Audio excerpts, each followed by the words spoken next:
নমস্কাৰ বন্ধুসকল, মোৰ চেনেলৰ আন এটি ভিডিঅ'লৈ আপোনালোক সকলোকে স্বাগতম জনাইছোঁ। আজি মই এই ভিডিঅ'টোত কেইটামান গুৰুত্বপূৰ্ণ কথা আপোনালোকৰ লগত আলোচনা কৰিম। চ' আপোনালোকে ভিডিঅ'টো কাইণ্ডলি আপোনালোকে শেষলৈকে ভালকৈ মনোযোগ দি শুনিব।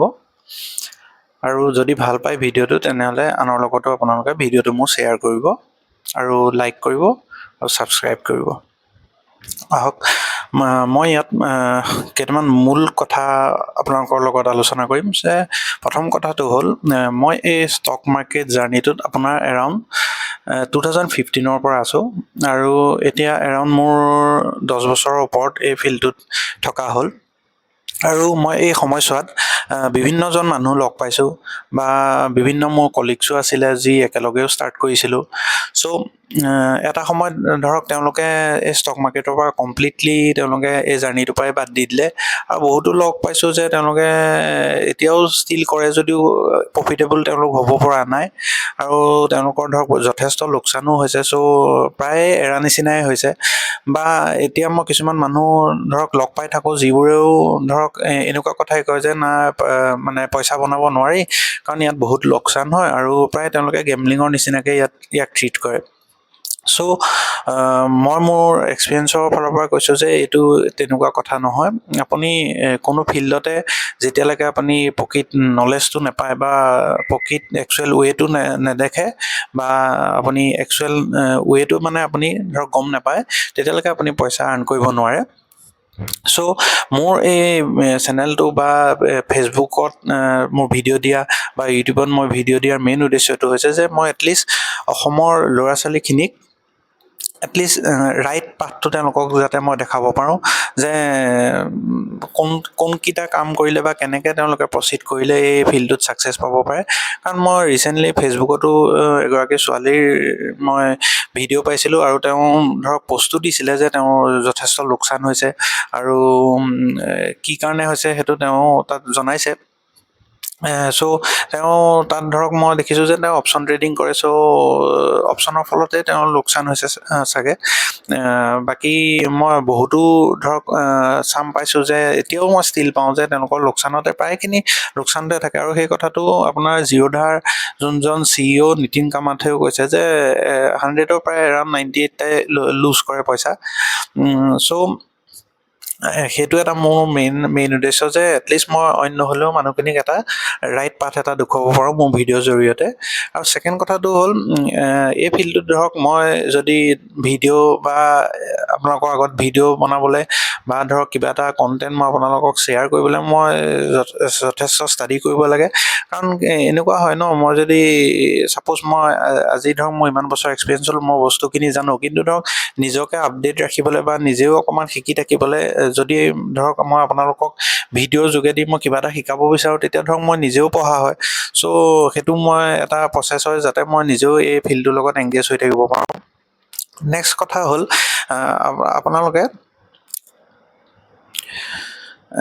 কিছুমানে হয়তো এইটো ভাবিব পাৰে যে মই যে তেওঁ আৰ্ণ কৰিছে আৰু তেওঁ যদি বেলেগক শিকায় তেওঁ তাৰ ফলত লোকচান হ'ব।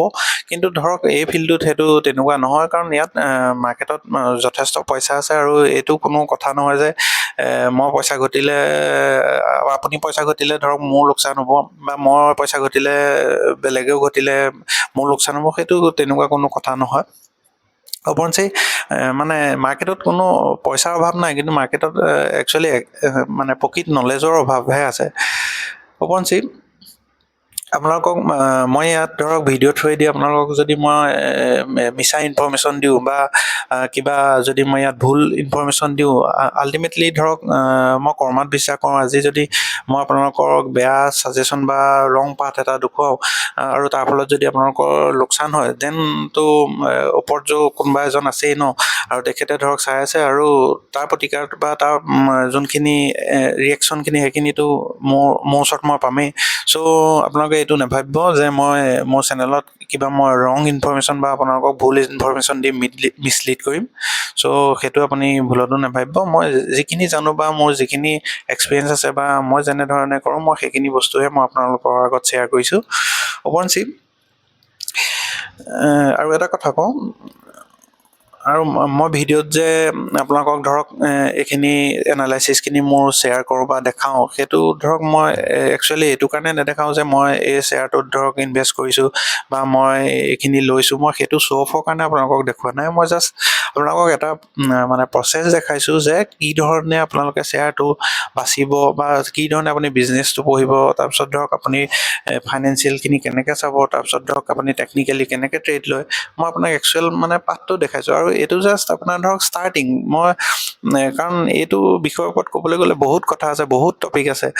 চ' মানে মই আগন্তুক দিনলৈ আপোনালোকক ধৰক কিছুমান এতিয়া ধৰক ভিডিঅ'বোৰত আপোনালোকে ধৰিবও নোৱাৰে আৰু কি ধৰক, কাৰণ যিখিনি ধৰক নতুন তেওঁলোকে আইডিয়াও মানে ইমানটো নাথাকে ন সকলোৰে আইডিয়া। চ' মই সেই পইণ্টখিনিও আপোনালোকক লাহে লাহে এটা এটাকৈ মই বুজাম। চ' তাৰ কাৰণে সময় লাগিব। ধৰক মই ভিডিঅ' দি থাকিম, আপোনালোকে ভিডিঅ'খিনি চাব আৰু চাই পেলাই যদি ভাল পায় আনকো শ্বেয়াৰ কৰিব, যাতে আনেও শিকক আৰু আনেও যদি পইচা আৰ্ণ কৰিব পাৰে চ' কৰক, তাততো কোনো প্ৰব্লেম নাই। চ' সকলোৱে শিকক, সকলোৱে আমি একেলগে আগবঢ়াটো চিন্তা কৰিব লাগে।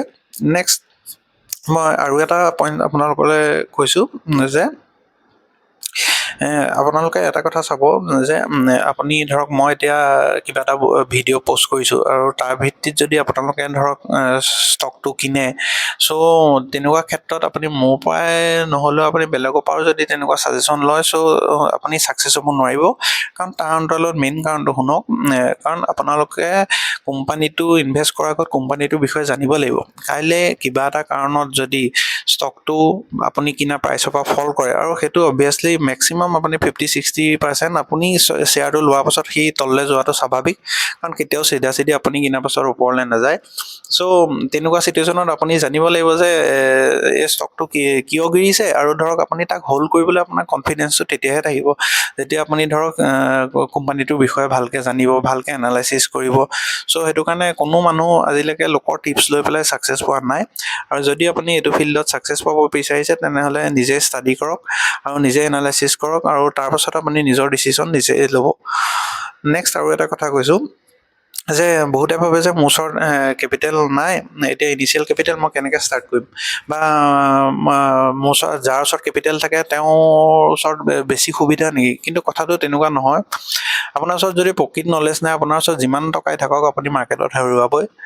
আৰু মোৰ মতেতো ইনিচিয়েলি আপোনাৰ ওচৰত কেপিটেল কম থকাটো এটা ভাল লক্ষণে, কাৰণ আপুনি সেইকণ সময়ত ধৰক শিকি বুজি ল'বলৈ আপোনাৰ সময় লাগিব, আৰু তাৰপিছত ধৰক আপোনাৰ যেতিয়া কেপিটেল গোট খাব তেতিয়া আপোনাৰ আৰ্ণ কৰিবলৈ সুবিধা হয়। কিন্তু ধৰক আপুনি যদি ইনিচিয়েলি ষ্টাৰ্ট কৰোঁতে যদি সৰহ পইচা দি ষ্টাৰ্ট কৰে আৰু ধৰক সেই পইচাখিনি আপুনি যাবলৈ হয়, তেতিয়াহ'লে আপোনাৰ ধৰক সেই ইম'চনেলি আপোনাৰ ৰিকভাৰ হওঁতে সময় লাগিব।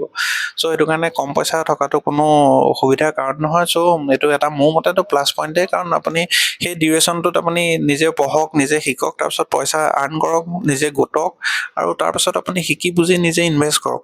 চ' আৰু কোনো শ্বৰ্টকাট আপোনালোকে ইয়াত নাই যে আপোনালোকে সোনকালে এইখিনি পাব বা এইখিনি পাৰিব, সেইটো কোনো কথা নাই। পঢ়িবই লাগিব, আৰু যোনখিনি ছাকচেছ হৈছে তেওঁলোকে সদায় লং পাথ, মানে তেওঁলোকে ধৰক পঢ়ি শুনি নিজে শিকি পেলাইহে তাৰপাছত ছাকচেছ পায়গৈ। চ' এইটো নাভাবিব যে আপুনি শ্বৰ্টকাট পটককৈ এইখিনি পাব। নেক্সট আৰু এটা কথা যে বহুতে ভাবে যে মই ধৰক সকলোৱেতো দিনত কিবা নহয় কিবা কাম কৰে, চ' এইটো এনেকুৱা নি যে মই বেলেগ কাম কৰি এইটো কাম কৰিব নোৱাৰিম, বা বেলেগত যদি মই ইনভলভমেণ্ট থাকোঁ দেন এইটো কৰিব নোৱাৰিম, তেনেকুৱা কোনো কথা নহয়। আপুনি পজিশ্যনেল ট্ৰেডিং হওক বা ইনভেষ্টিং হওক, এইবোৰ ক্ষেত্ৰত আপুনি দিনত কোনো এক্টিভ থকাৰ প্ৰয়োজন নাই। হাৰ্ডলি আপোনাক 5-10 মিনিট সময় লাগিব পাৰে। আৰু মেইন আপোনাৰ কামখিনি হৈছে আপুনি কাম বা অফিচৰ পৰা আহি আপুনি তাৰপাছত নিজৰ সময় দিয়ক। আপুনি 2-3 ঘণ্টা ডেইলি ষ্টাডি কৰক, আপুনি বুকছ পঢ়ক, লাগিলে আপুনি ইউটিউব ভিডিঅ' চাওক। আপুনি মোৰ পৰাও এইখিনি শিকিব পাৰিব, মই কাৰণ ভৱিষ্যতে আপোনালোকক এই চেনেলটোৰ জৰিয়তে দিয়ে থাকিম সকলো ইনফৰমেশ্যন। চ' মোৰ মতে আগবাঢ়ক, নিজে বস্তুটো মানে ট্ৰেডিংটো আপুনি বিজনেছ হিচাপে লওক আৰু শিকক, আৰু শিকি বুজি মোৰ মতে কৰিলে আপুনি 100% মই কৈছোঁ আপুনি সফলতা পাবই। আৰু যদি আপোনালোকে ভিডিঅ'টো ভাল পালে তেনেহ'লে kindly like, share and subscribe কৰিব, আৰু মোৰ চেনেলটোৰ লগত আপোনালোক জড়িত হৈ থাকিব। ধন্যবাদ।